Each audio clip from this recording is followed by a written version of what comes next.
Good evening, listeners, and you're very welcome along to Across the Line here on Tip FM with myself, Paul Carroll, on this Friday, the 27th of February 2026. On this week's edition of the show, all of course in association with the Premier Credit Union in Thurles, we're going to be looking ahead to GAA Congress, which is taking place this evening and tomorrow with Tipperary's own John Fogarty from the Irish Examner. We're going to, of course, be talking about Ger Ryan's bid to become GAA President. That vote is later tonight, actually. So we'll be knowing before we go to bed tonight whether Ger Ryan will be the next GAA President to succeed Jarlath Burns. We're going to be talking about some of the motions that are being voted on by delegates this evening in Croke Park as well. So all that to come in a few moments' time with John Fogarty. We'll also catch up with Anthony Shelly as we look ahead to Tipperary versus Leitrim in the National Football League Sunday, 2 o'clock throw-in time for that game. It's a game you can hear live on Tip FM with thanks to John Kennedy Motors, your main Toyota dealers in Clonmel. And to round off the show, as always, we'll hear from Barry Drake as he looks ahead to the weekend's greyhound racing action, and we'll look ahead to the rest of the weekend sport as well here on Tip FM. But just some interesting bits of information, just to let you know, it's a big evening of sport here on Tip FM. After us here on Across the Line, we'll have the broadcast of the Tip FM Sports Star of the Year Awards, and well worth your listen. It took place in the Talbot Hotel in Clonmel last night, and we had all 12 monthly winners come along, and we presented them their awards and had a chat with them and announced the Sports Star of the Year Award as well. So the likes of Brendan Cummins, Liam Cowell himself was talking to Ronan Quirk and Joe Murphy. A really interesting story about winning his first ever Group 1 race over in Royal Ascot last year after 50 years of training horses. There's brilliant stories. We hear from Shane Ryan, of the son of the late Philly Ryan. It's a real good hour of listening, if you don't mind me saying. So 7 o'clock is when that gets underway, and then after that we'll go straight to Castletown for the Tipperary GAA Clubs Draw, which takes place in Castletown, County Laois this evening, and that will be live here on Tip FM as well. So sit back, enjoy what we have offered on this Friday evening, and we will start by looking ahead to GAA Congress. That is taking place this evening and tomorrow. I caught up with John Fogarty from the Irish Examner to look ahead to the Congress, and John joins me now on the line. John, you're very welcome to the show. Thanks a million, Paul. Yeah, great to have you on, John. And I'd imagine it's a very, very busy weekend for you coming up, heading up to Congress in Dublin. GAA correspondent with the Irish Examiner. I suppose this is a busy weekend in particular. It is. There's no question about it. There's a lot of chatter out there about many things. Obviously, the presidential race, but things like the Alliance sponsorship, integration, volunteerism, demographics, and we have a couple of interesting motions like the All-Ireland final possibly moving to August, although the way it's looking at the moment, Paul, the writing's on the wall for that one. I think the likes of Tipperary and a lot of the dual counties are opposed to it, and they carry a lot of heft. And then you've the likes of Ulster and the Connacht provinces who want to retain the pre-seasons, and that's part of the motion to get rid of the pre-seasons and to extend the All-Ireland Championships into the second week of August. So it's kind of like a perfect storm. I don't think that motion is going to pass. From talking to counties this week, there's a real push against it. Yeah, and there's we've kind of heard that growing throughout the week. We'll get through the motions in just a second, but we'll get to the presidential election even. We have 3 names in the hat, of course, our own Ger Ryan from Templederry, John Murphy from Sligo, and Derek Kent from Wexford. And any bit of reading I've been doing, John, seems to indicate that Derek Kent might have the advantage going in. But how does this all kind of play out up in Congress? Oh, it's going to go up until the 11th hour. Paul, there's going to be a lot of, I won't say deals being done, but a lot of canvassing, a lot of phone calls being made as we speak now. There'll be a huge amount of phone calls being made just to see if anything can be changed. Like, obviously, a lot of counties would have made their decisions already. Some counties are left not up to their own devices, but for a free vote. That happens at times. I know of 1 or 2 counties that are doing that. From talking to some counties over the last 2 weeks, Ger has presented very well when he's visited counties. At the same time, my understanding is that Derek Kent has gone down very well too. It looks like a 2-horse race. John Murphy is obviously the other candidate in it, looking to be the first Connacht GAA president since Joe McDonough, which is a long time ago now, at the turn of the century. But you're probably looking at Ger now and Derek. It's a two-horse race. I think it might be a bit closer than some people are thinking it will be. I think there's an opportunity for Ger there, but two very accomplished men who have been provincial chairman. I know Ger going back to his time as Tipperary PRO during Babs Keaton's time, and Babs certainly kept them busy. That was during Babs' second time in charge, obviously. Yeah. And two very accomplished men, two men who get on very well with each other, from my understanding as well. So it's kind of like it being a bit of a gentleman's battle in a way. Like neither would have too many bad things to say about the other. So it's been a fair race, I think, so far. Yeah, no dirty politics in it so far. But we have three former Tipperary presidents in history. Of course, Seamus O'Reen from Moneygall, Maurice Davin, the first ever president of the GAA, and Seamus Gardner of Bursacane back in 1946. So the most recent is Seamus O'Reen in 1970. So it would be a big thing. But Ger is someone who's his credentials are certainly there. He's given a lot to GAA across his club, across his county and across his province. So he's kind of done it all, seen it all in the world of administration within the GAA. He has, Paul, and he's also chaired a lot. I think he did 6 years in total, 3 years back to back. Like the president of the day, they basically picked their committees, and that's always been said, like the most difficult thing for a president is to fill the committees. But you probably know what your chairman's going to be in. For 6 years, two presidents saw fit to put Ger in as the chairman of the Medical, Scientific and Welfare Committee, and I think he did 3 years as well as the National Communications Committee as well. And he's also been involved in the recent integration process. So, the man is well got, to use that expression, and I remember, I won't divulge the former Tipperary chairman's name, but I remember being told years ago that they always saw Ger as the best bet, or Tipperary's best chance of following up after O'Reen. And, he's in there. There's no question about it. You would imagine whoever wins, be it Ger or Derek Kent, whoever loses would probably be, the votes seem to be strong enough for both men, so the loser would probably go in 3 years' time, you would think, anyway.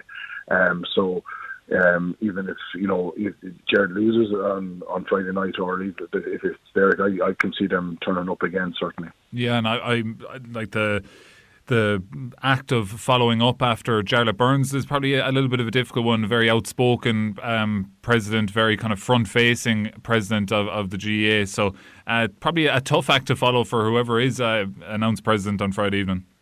It is, Paul. Like, there's no question. Like, we've, in the last, 10, 12 years, we've had two very polished presidents in Egon Farrell and Jarlath Burns, two men who have excellent oratory skills, who know how to get their point across, who are very good in terms of public speaking. The two men, and John Murphy as well, all three men can speak. There's no question about that. But there would be a change of tact, obviously, because if it is Ger Ryan, if it is Derek Kent, both men are dual county men. Perhaps you could argue on both cases they're both hurling men, which I certainly have I would be always supportive of. I always like seeing a man who loves his hurling in there. And there's no question Jarlath Burns likes his hurling too, but he's obviously coming from a county that wouldn't have that tradition. And Jarlath has obviously put in plans to set up new hurling clubs in the weaker counties, and he says the fruits of his labours won't be seen now for a few years. But it's always good to see a hurling man in there at the top,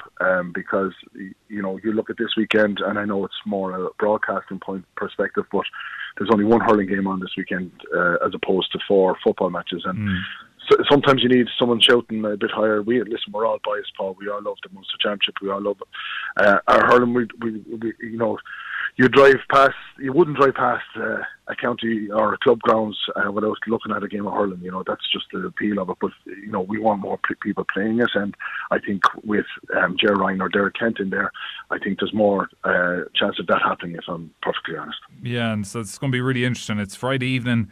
Looking at the clore of the Congress in front of me, the announcement of the results of the ballot will be around 9:45 on Friday evening. So that's when we should know. And Congress goes on then on Saturday as well. But there is a lot of motions this year 25 motions in total. We won't go through them all, but there is 4 or 5 that have kind of picked my eye anyway. Certainly, we'll start with motion 5 here, John, and this is from Clontarf, and it's about playing restrictions and eligibility for playing senior inter-county. It is proposing that you can only play for a county when you played league or championship games for your club in the previous year, when you've played 8 league or championship games for your club in the previous year. So yes, this is basically saying you can't play for your inter-county team unless you've played 8 games for your club in the league or championship in the year before. So just from a Tipperary point of view, that seems a bit extreme, John, because where the leagues are run in Tipperary, you don't have the inter-county players. So that's going to be one that that's why it's probably kind of caught my eye. Yeah, I think this is this obviously came up last year, not the same motion, but from Dr. Noel McCaffrey, the former Dublin footballer, through his club Clontarf. They basically he wants to reconnect the club player with the county player, and this was always a concern with the split season. As much as the split season has worked, and I think we're all in agreement with that, Paul, I still think it hasn't reached the sweet spot. But that's another point altogether. There was concerns when the split season was put forward as an option pre-COVID, that for half the year anyway, there was a possibility that county players would be strangers in their own clubs, in the sense that they wouldn't just be playing, whereas before they would have been thrown in for the odd league game here and there. Yeah. What's being proposed would require a lot of work, and I don't know if it is workable, as you mentioned with the Tipperary situation there. Tipperary aren't alone there. There's other counties that would find that very difficult to make it feasible. At the same time, and Darrell Kinaja spoke to me about it this week, the former Kerry captain and obviously recent All-Ireland winning selector with Dingle, also chairman of the club. Yeah. The principle, I'm with Kinaja on this. I really like the principle behind this. I think there has to be a reconnection made between the club and the county player. At the same time, we have to be cognizant of the fact that there's nobody the split season doesn't ask of anybody else more than the intercounty player. So it is a balancing act. I don't think it's going to pass, but at the same time, I think the principle is right, and it would be lovely to see, or to give intercounty players the opportunity to play more with the clubs, because I think they would. It's not a case of forcing them, as much as this motion would suggest that. No, it's a case of the fixture makers coming up with a plan that says, hold on here, guys, we want to give the county player an opportunity to play for his club. Yeah, it's a very interesting one. It'll be interesting to see how it's voted in on Friday or Saturday. Another motion is motion 6. This is basically to get rid of the senior hurling preliminary quarter-finals, and the proposal is also that the third place team in Leinster and Munster will simply play the runner-up in the opposite province in 2 quarter-finals, so that's getting rid of the preliminary quarter-final. But it's also proposing that the top team in the Joe McDonagh qualify for the final, and second and third place play in a semi-final. So it's kind of 2 things in one motion. One, get rid of the preliminary quarter-final in the All-Ireland Senior Hurling Championship, and second is to introduce a semi-final in the Joe McDonagh Cup. So it's an interesting one, and it particularly the first part of it with the preliminary quarter-finals is probably one that people have been shouting for the last couple of years. No doubt, and we've seen, with the greatest respect to the McDonagh, they were on a hiding to nothing. These finalists, excuse me, playing the third place team in Munster, as Tipperary have shown over the last few years, playing the third team in Leinster a week after a Joe McDonagh final is, number one, the timing was unfair, but number two, the disparity in it just struck me, Paul, as a sop really to the McDonagh teams, who, their own competition deserves a lot more limelight. I remember Michael Dignan a couple of years ago saying it was being played off like a blitz.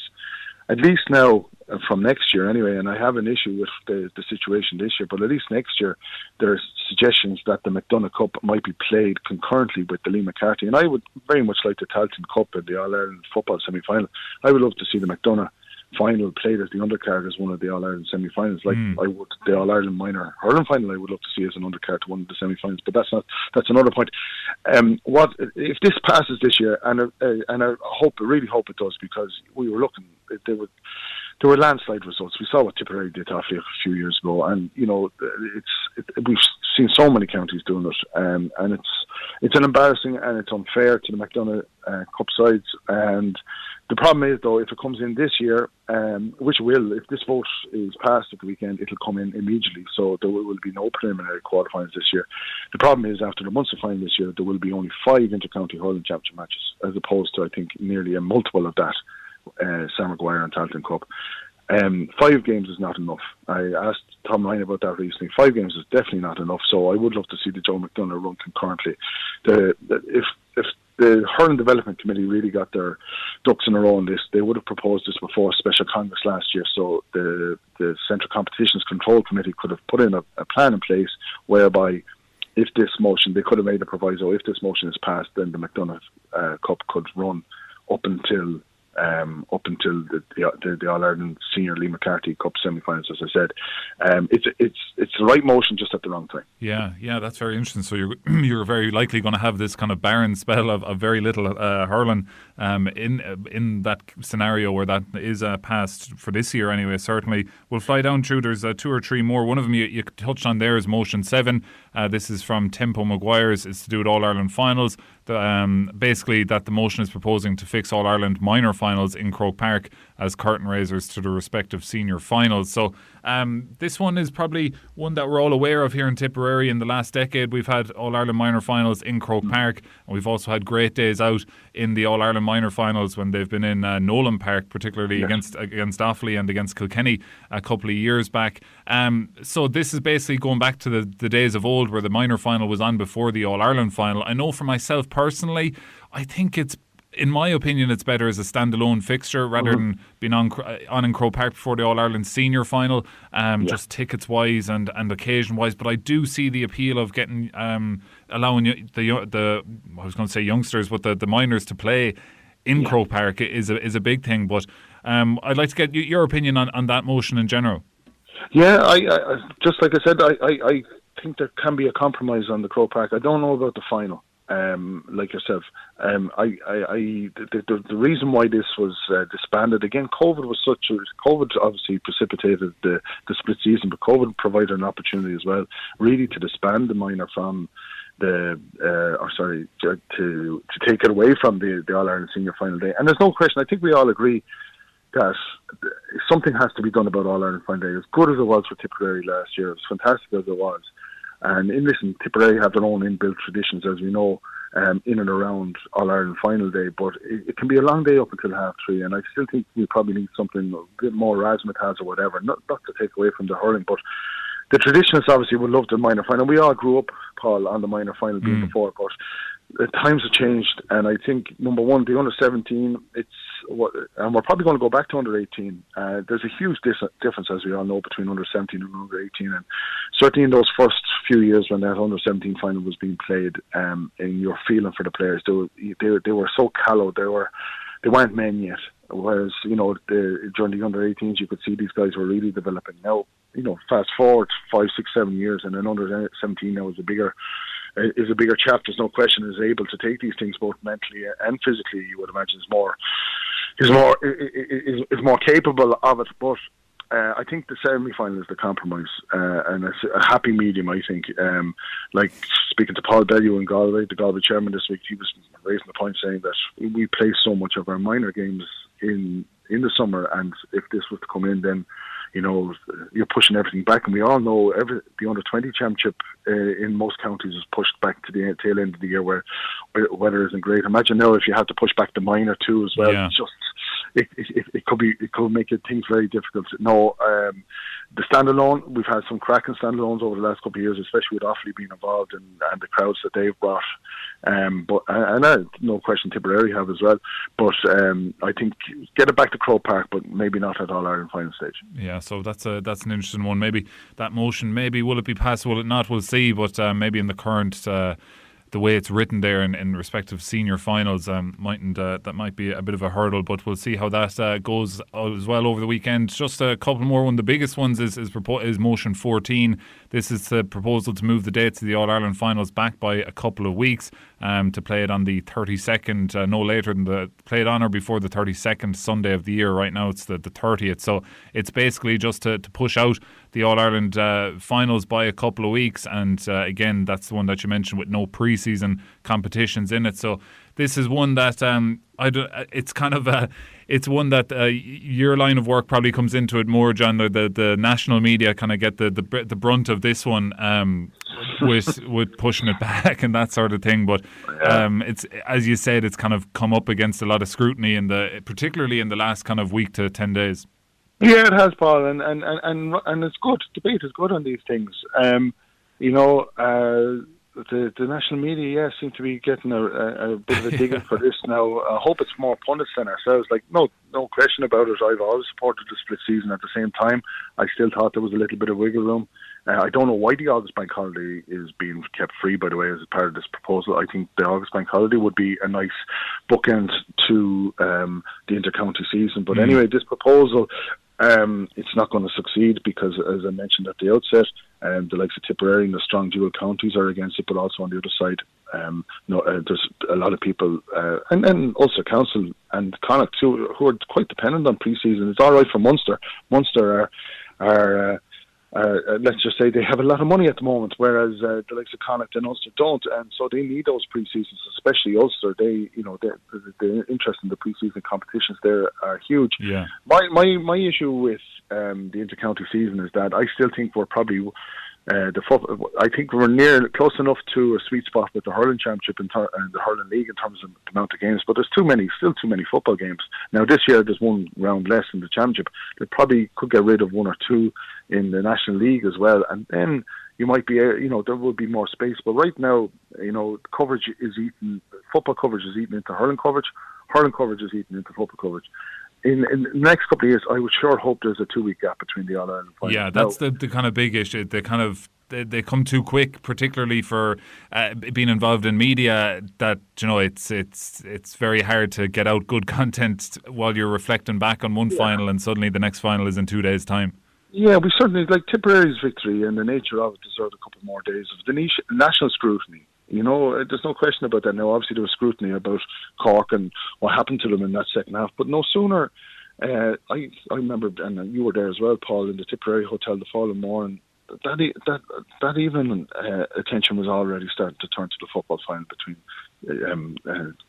Kerry and I've lost sense of who the beast, Donegal. Who can forget that either? And that was another story, like 16 men in the Donegal parade. Like, we still haven't had asked questions, or still haven't been afforded the opportunity to ask a question about what actually happened that day. There's a cannibalistic element to the two finals, and that's the concern for me, Paul, that they take away from one another. You could have a cracking All-Ireland football semi-final on the Sunday, but your attention is already turning on the Tuesday or Monday night to the All-Ireland final, and it deserves that. It deserves that bit of pomp and ceremony. That's the way an All-Ireland final should be. The fact of the matter is, the All-Ireland finals were never ran off one weekend after another until COVID happened. And we're not living in COVID times anymore, thankfully. And I would love to see the two games, whatever about August, that's fine. I still think we need one extra weekend just to compensate. And if it goes to the August Bank holiday, brilliant. I would be happy with that. But at the moment, there's too much happening at the same time. And people who say out there, and I know there's some people in Tipperary who've been on my back about it, about this being a national media thing. Oh, we want the inter-county season to last longer because it's more, it takes more eyeballs, people read more, it gets more clicks than the club season. I'm very fortunate to work for a newspaper that actually cares about the club season. I cover more club games than a lot of people. I have 2 weeks off in August.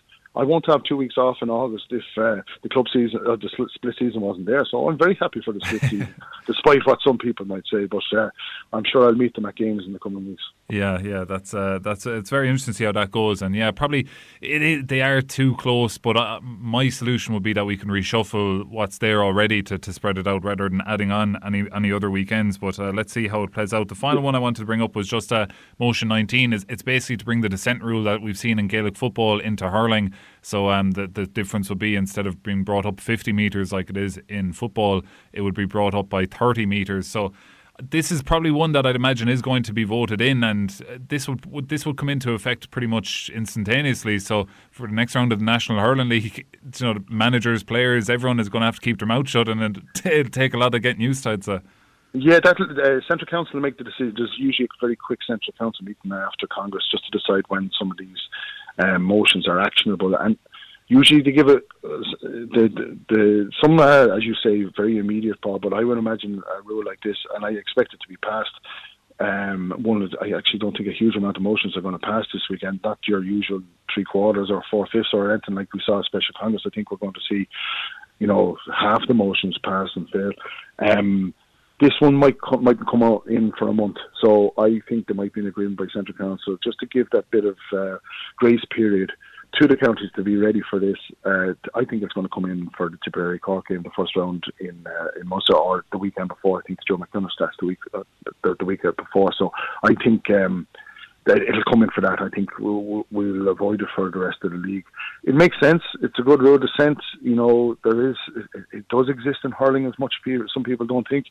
Just like Melis exist in hurling, and some people don't think that it exists there. And in fairness to him, Tim Floyd, after the Jason Ford Wexford issue there a few years back, tried to define the melee, and the melee is still not defined as much as it has been addressed in football now. Whereas if you're the third man in, or fourth or fifth or whatever, and your intention is not to break it up, you are considered to be contributing to a melee.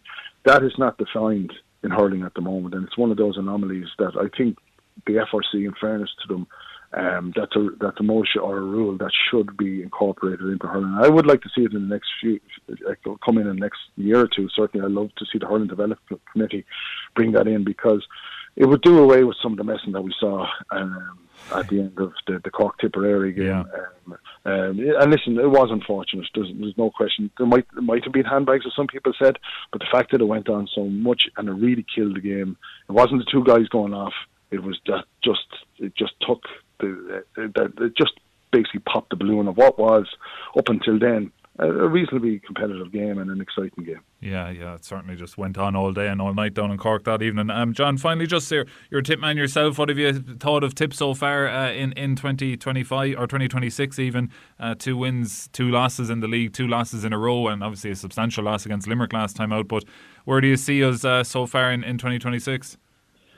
Yeah, it's a mixed bag, isn't it, Paul? There's no question about that. Like last weekend, I was covering the Dublin-Kerry game in Croke Park, but thanks to the good stewards in Croke Park, I was able to watch the Dublin-Wexford game, as I was able to watch the Tip-Limerick game. But sure, my attention was already on the Dublin-Wexford game by half time in Thurles, because it was a damn squib. And if two teams are going into this game and they have the same, and this is the problem with the league at this time of year. You don't know if they have the same intentions. You don't know what loads they've done, and it certainly seemed as if Tipperary had done a hell of a lot of work. They looked very leggy. There's no question about that. From a Tipperary point of view, though, I would be concerned that this, hex or whatever you may call it, Indian sign that Limerick have over Tipperary is continuing, and I would have a concern about that, because they played them in the last round, as we know. If it all comes down to that game, Limerick will pile into the Gaelic grounds and be the 16th man, and that has been a factor before against teams. Limerick do come out in their droves, especially when the team needs it. But I would just hope now, and it's interesting, nobody's talking about Tipperary as being in any sort of relegation trouble, but there are games to be won. There's the Waterford game coming up. Tipperary don't have a great record down there, and Waterford could be looking for something after this weekend, and then you're probably looking at head to head, and then obviously Kilkenny will come to Thurles in the final round, and that would, you'd like to think that Tipperary will have a nice sign off then coming up to the Cork game, and there's a nice break then in between it. Liam Cahill's attitude is always to go out and win. I wouldn't question him in any shape or form in that. As he said himself, best that this happened in February than it happened in April and May. Tipperary will recover from this, but it's just, they have to get used to now being the hunted. They've been part of the peloton, they've been part of the the pack for so long, but now everybody has their crosshairs on them, and that extra bit of attention, they're going to be scrutinised a hell of a lot more than anybody else right now, because they are the team to beat. People might say Cork are still the team to beat. Tipperary, the All-Ireland champions, and when they have that sort of mantle, they're always going to be in the crosshairs of teams. Yeah, it's going to be very interesting to see what happens down in Walsh Park on Sunday week. John, you've been great with your time. Thanks so much for joining us, and enjoy Congress over the weekend. Pleasure, Paul. All the best to you. John Fogarty from the Irish Examiner there, looking ahead to GAA Congress. And again, we wish Ger Ryan the very best of luck, Templederry native, as he looks to become the first Tipperary GAA president since Seamus O'Reen himself back in 1967 to 1970. We're going to take a quick ad break here on Tip FM, but after the break we'll be looking ahead to Tipperary versus Leitrim in the National Football League, coming up just after these. And you're very welcome back to part 2 of Across the Line here on Tip FM with myself, Paul Carroll, on this Friday the 27th of February 2026. Now on Sunday, which is March the 1st, at 2 p.m. in Clonmel Sportsfield, Tipperary take on Leitrim in the National Football League. To look ahead to that game, delighted to say joined on the line by our football analyst Anthony Shelly. Anthony, you're very welcome back to the show. How are you, Paul? All good, Anthony. It rolls on again. The league is back this Sunday, back in Clonmel Sportsfield as well, which is a welcome sign. Tipperary against Leitrim. Massive game. Tipper 4th in Division 4, Leitrim are 5th, both on 4 points, and both with a very clear objective on Sunday, and that is to win. For Tipperary, we need to pretty much win all 3 games from here on. Not pretty much. We need to win all 3 games from here on. So it kind of makes everything very simple for us looking ahead to the game. Yeah, Paul, I think at the start of the year when we were saying like to be with a chance for promotion, like 10 points is the magic number, and I think we can still get there with, by winning the last 3, and the same with Leitrim. They can get to 10 by winning their last 3. So this is the ultimate 3-pointer, really, isn't it? And if both teams want to have any hope of promotion, they have to win, and it's great to see it down in Clonmel because. I'm a fan of the regional grounds, and our records in the regional grounds is better than it is in Thurles. So I think the fact that it is in Clonmel should be able to draw a crowd, and it makes for a very exciting Sunday afternoon. Yeah, the team was named earlier today, and there's 5 changes from the team that started against Longford. You've Manus McFadden, Mark Russell, Jack O'Neill, Killian Butler and Paddy O'Keefe all named to start. And looking at the team, you'd wonder, is that the team that will start? The likes of Paddy Feehan, Jack Harney, Stephen O'Brien all named on the bench. Charlie King has started the last couple of games as well. So it's going to be interesting to see what team does line out on Sunday. But as we've said before, there are options, and talking to Niall after the game in Longford last Sunday, he was very happy with the impact that the bench had when they come on, and he was talking about the likes of Paddy O'Keefe and Killian Butler and Jack O'Neill and these fellas. So interesting to see kind of how we line out on Sunday. Yeah, I'd say that whatever way, I don't know if that's a dummy team or whatever it is, but they certainly won't line out in those positions. I could not see Mark Russell playing centre back, or I couldn't see Owen O'Connell playing wing forward, even though they both might play, but they won't play in the positions that they were named. Got a little bit of a shock. I was having the breakfast this morning, listening to the radio, and a Beatles song was on in Octopus's Garden, and I was saying to myself, I wonder how they came up with that. And then I clicked in and seen the Tip team, and I had the very same thought. I wonder how they came up with that, But look, I understand from management's point of view, there might be a few lads carrying small little niggles, training during the week or whatever, and they might need another couple of days just to be right. And unfortunately, management have to have their team released for the media. I think it's before 10 o'clock on a Friday morning. So they might just say, look, we'll throw in any team at all, and we'll readdress it on Sunday when we see who's fit and who isn't, if they have a clear bill of health. But as I said, even if that 15 start, they won't start in those positions, I would imagine. Yeah, and looking at Leitrim, they're also on 4 points as well. They've had an up and down campaign. They're coming in off a loss. They've had that kind of viral kind of moment during the league so far where Barry McNulty, one of their players, kicked 6 2-pointers in one half against London. So it goes without saying that maybe he's someone that will have to be tied down here on Sunday. Be interesting to see their team now, because Leitrim got off and they lost to Wicklow by a point, I think, in the first game. Barry McNulty wasn't involved at all that day, and then they went to London. As you said, he kicked a 6 points, but he only came on at half time in that game. So it was 6 points in the 35 minutes he was on the field. And I would have been very disappointed, Paul, if I had scored 12 points in a half and I wasn't selected to start the next day. And he didn't start against Antrim either, but I think he came on at half time and kicked 7. So, I presume he's carrying some sort of an injury that there's not an hour in him. But if he does start, obviously one that we will have to watch, and but they have a few others. There's two O'Rourke's there, Ryan and Reardon O'Rourke. They're well capable of their 2-pointers as well. So no more than ourselves. We've loads of lads with the ability to kick 2-pointers. They will have to kick. They have as well. But this could be a game where goals win games, as the old saying goes, Paul. And we played Leitrim last year in the Tailteann Cup. They got 3 goals on us, and probably, thanks to Ger Ryan, we were probably would have got a few more. So they were hungry for goals, and particularly very early on in that game, they were going at us for goals nearly every opportunity they got.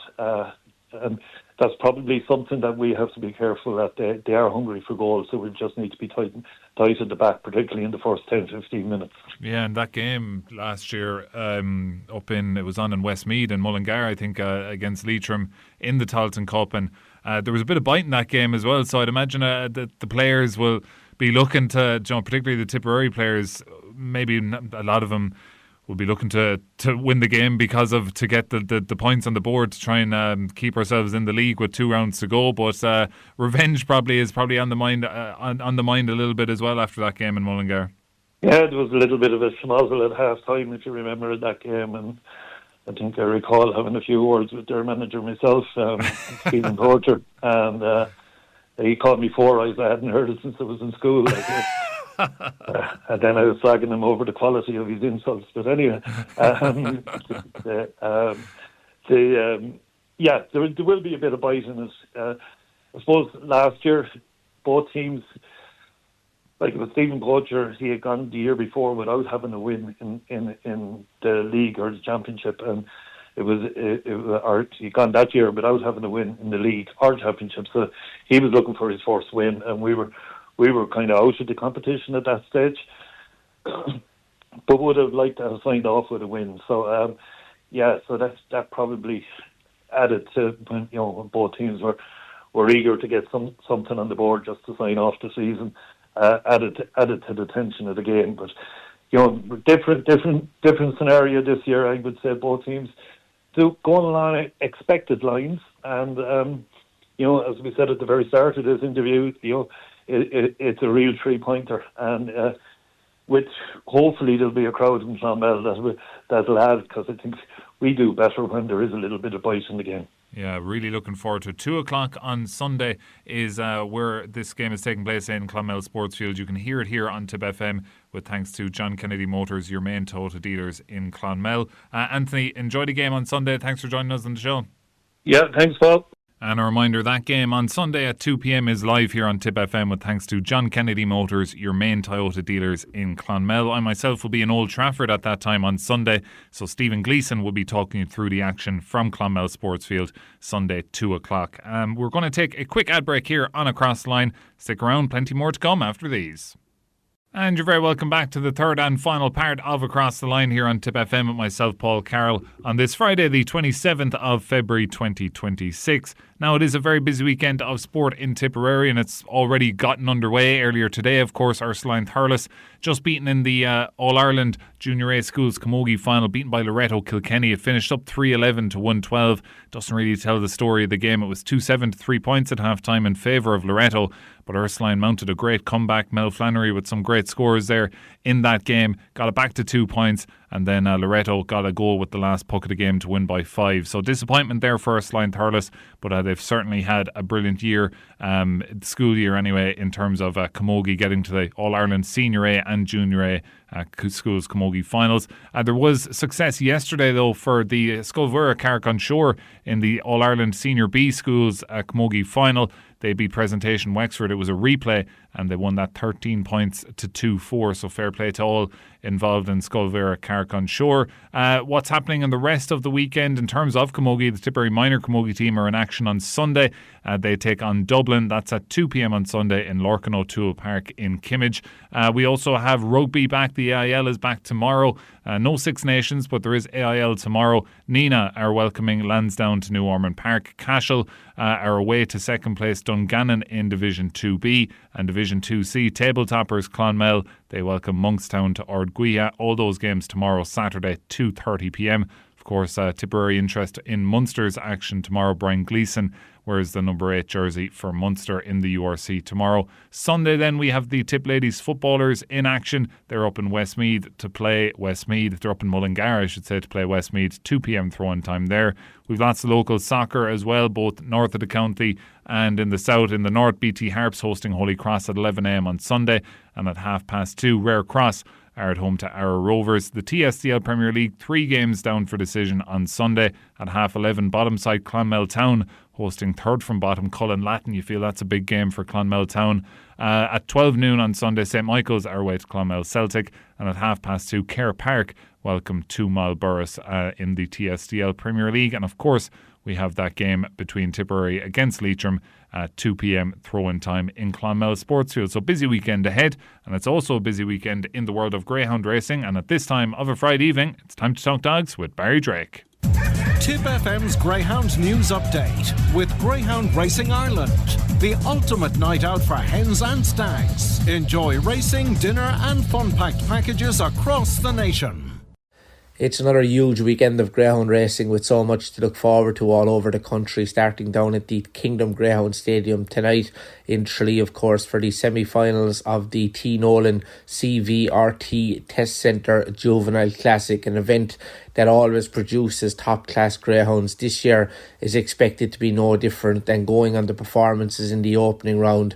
There is sure to be plenty of stars come out of this event in the coming weeks and coming months. In terms of Tipperary interest, Michael O'Donovan had a most impressive winner in the opening round, of course. Blackstone Lexus clocking 28-20 odd. It really was a high class performance, and he looks capable of following up and making it back-to-back winning performances there in the opening semi-final tonight, of course. Liam Dowling, the Kerry local trainer, has a strong hand in the competition as well, and he could fill the first 3 places in the second semi-final. Now switching our attentions to closer to home and concentrating on the Clonmel racing programme that's down for decision tonight, of course. Friday night racing, usual kick-off time there of 7:30. Ascot Logan is a greyhound we've been talking a lot about over the last couple of years. It's won 33 times for Billy Murphy and Francis Mullen. Second last time out, remains at A2 level. It looks a good opportunity to bounce out in front and dominate from start to finish and bring its total there to 34. That really would be quite a story. That's the sole selection for Clonmel tonight, of course. Switching our attentions to Thurles, and we have to congratulate them firstly on a hugely successful night in Thurles last Saturday night. Of course, big crowd in attendance for the Tipperary GAA supporters benefit night, and delighted to say that was a huge success. But in terms of Saturday night's action, in terms of predicting a winner, Bogger Bale should run well in race number 5. Of course, it's only won twice in the past for Liam Peacock in Thurles. Disappointing last time, but is dropping down the grades there and looks to have a huge chance there. Also keep an eye on the likes of trap number 2, Liberty Sport, for Ned Lennon, and possibly the one they all have to beat, in fact, will be trap number 1. That's going to get the selection. Gart Kelly John, who ran so well in defeat last time for Andrew Murray, should improve for that comeback outing, and as I said, just gets a narrow vote there to bounce out in front and dominate from start to finish. Elsewhere in Clonmel on Sunday night, they hold their usual Sunday night racing programme, of course, at the earlier kick-off time of 6:04. And we're going to touch on the 5th race, of course, which is a good contest and a couple in with a good chance here. The likes of Milehouse Chalky for local trainer Aaron O'Hanlon, of course, who's enjoying a great year or so, of course, with plenty of winners at Clonmel. That gets a narrow vote there. But keep an eye on trap number 4 as well, Purple Hilda, who went into the notebook last time for Paddy Egan, the local kennel in Clonmel. That should be winning sooner rather than later. Race number 7 is a good contest. Aaron O'Hanlon once again has a strong chance here with trap number 1, Swift Frantic, who caught the eye when winning in 28.78 last time. Big run expected here from the inside of the track. And Minor Mac, a greyhound to watch out for in the coming weeks and months. Got off the mark last time with a sensational 28.74 winning performance, owned and trained by Mary O'Connor there locally. So it really is a great night's racing once again there on Sunday night, of course, at the Clonmel Greyhound Stadium. Elsewhere this weekend, of course, all eyes will be on Shelbourne Park on Saturday night for the final of the Tote Gold Cup. Of course, 16,000 euros to the lucky winner, of course, Solo and Go. Many people's tip for outright glory has got a terrible draw in trap number 5. He really will need to produce an unbelievable start if he's to overcome what looks a tricky draw. Champion trainer Graham Holland is represented with trap number 4, of course, which is Sword Style, a greyhound that's been in tremendous form over the course of the last couple of weeks, and expected, of course, to deliver a big performance. Also, if you're interested in some great Irish Greyhound Derby content, you can check out episode 2 of the story of the 2025 Irish Greyhound Derby. Of course, some fantastic footage, and that's available on Talking Dogs, or you can just go to Google and type in the story of the 2025 Irish Greyhound Derby, of course, won by champion trainer Graham Holland, based in Golden, of course, in County Tipperary, with cheap sandwiches. So as I said, it's a real busy weekend. Shout out as well to local trainer PJ Tynan, who made the trip to Derry last week, or earlier on in the week, I should say, on Monday night. The trip worthwhile with a lovely winner. A long spin up to Derry there, but PJ Tynan, of course, local trainer in Tipperary, getting on the board there in Derry. So looking forward to catching up again next week. And many thanks, as always, to Barry Drake there for giving us a comprehensive rundown on what's happening in the world of greyhound racing, both here in Tipperary and further afield this weekend. Well, that's just about all we got time for this week's edition of the show. Many thanks to you, the listeners, for tuning in, and all the guests for making this week's show happen. Reminder, one live game on Tip FM this weekend, Sunday, 2 o'clock in Clonmel Sportsfield, Tipperary against Leitrim in the National Football League. You can hear it live here on Tip FM. Stephen Gleeson will be talking you through the action with thanks to John Kennedy Motors, your main Toyota dealers in Clonmel. And a reminder, after us here on Across the Line, we'll hear from the 2025 Tip FM Sports Star of the Year Awards, and that is well worth your listen. And then after that, we'll be going to Castletown for the Tipperary GAA Club Straw. So a busy weekend and a busy evening of sport here on Tip FM, so stay tuned. But for this week's edition of Across the Line, it's bye for now.